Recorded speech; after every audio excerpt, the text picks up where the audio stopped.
C'est important pour nous d'être à Cannes parce que ça nous permet de nous rencontrer et ça nous permet d'exprimer à la fois nos difficultés, nos problématiques et aussi nos projets et d'être entre professionnels pour parler de tout ce qui concerne la musique à l'image, la musique de film. Bon.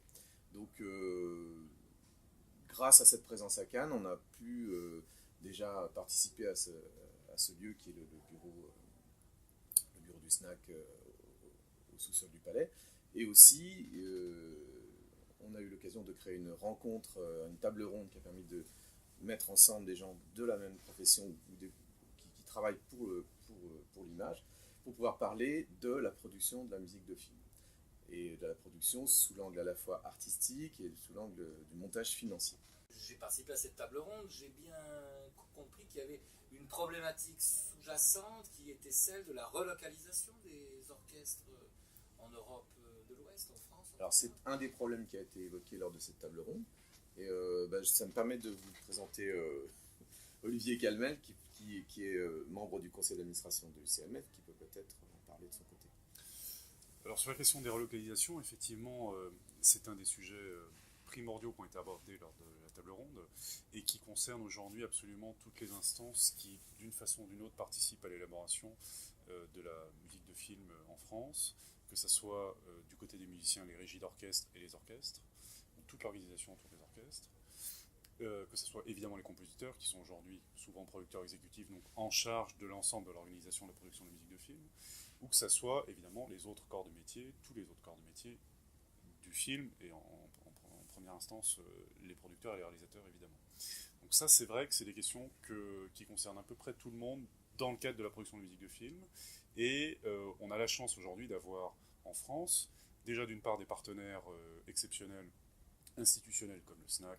comme l'UCMF et comme un certain nombre d'autres, et d'autre part des partenaires métiers très forts, c'est ce que je disais à la table ronde, comme les éditeurs, des vrais éditeurs qui font un boulot extraordinaire et qui mettent pour l'équilibre des budgets à disposition des compositeurs des possibilités de financer, de mieux financer les projets et en même temps d'en prendre l'édition. Et puis également des partenaires musiciens et régies d'orchestre,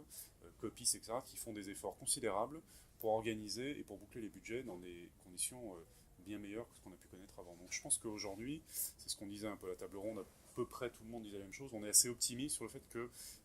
ça se développe plutôt dans le bon sens aujourd'hui, qu'il y a une vraie prise de conscience au niveau des régies, des nécessités pour les compositeurs d'avoir de la souplesse de la part des orchestres,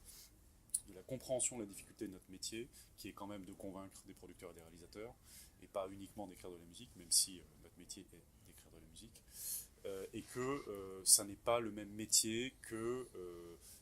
déjà enregistrer et faire du concert, c'est pas le même métier, mais enregistrer la musique de film, c'est encore un autre métier, et que ça nécessite un tas d'adaptation, de souplesse, de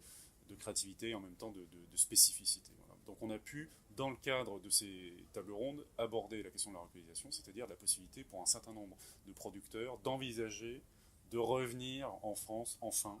parce qu'on a des musiciens exceptionnels, des régies exceptionnelles, des orchestres exceptionnels, et qu'il n'y a aucune raison pour laquelle on devrait aller enregistrer dans les pays de l'Est. Si c'est des raisons purement budgétaires, si c'est des raisons artistiques, elles se discutent et on peut toujours, enfin voilà, chacun fait ce qu'il veut. Mais si c'est uniquement des raisons budgétaires, aujourd'hui il n'y a plus de raison. Voilà, parce que les régies font tous les efforts nécessaires et on est en mesure, elles sont en mesure de répondre à peu près à tous les besoins. L'UCMF, donc l'Union des compositeurs de musique de film, est membre du SNAC, membre en tant que personne morale, et un certain nombre de compositeurs de l'UCMF sont aussi membres du SNAC. Donc c'est pas incompatible, ce sont des actions qui sont complémentaires. L'action d'une association est plus représentative, se charge aussi de tout l'aspect formation, présence dans les festivals, etc. Le SNAC est plus un syndicat, avec tout ce qui va avec.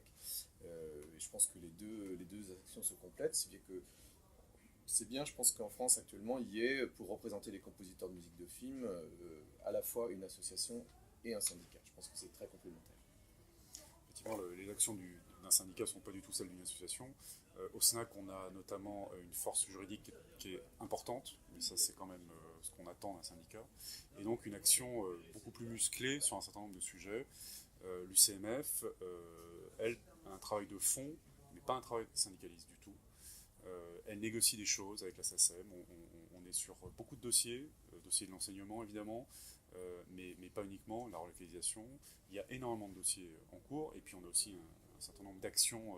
très concrètes, comme par exemple le BO Concert, dont on a parlé tout à l'heure, qui était un grand concert de musique de film au Grand Rex il y a quelques temps, et qui sera reconduit bien sûr. Ce type d'action, il y en a un certain nombre d'autres qui sont en préparation, et donc évidemment là c'est totalement dans le périmètre d'une association telle que l'Union des compositeurs de musique de film.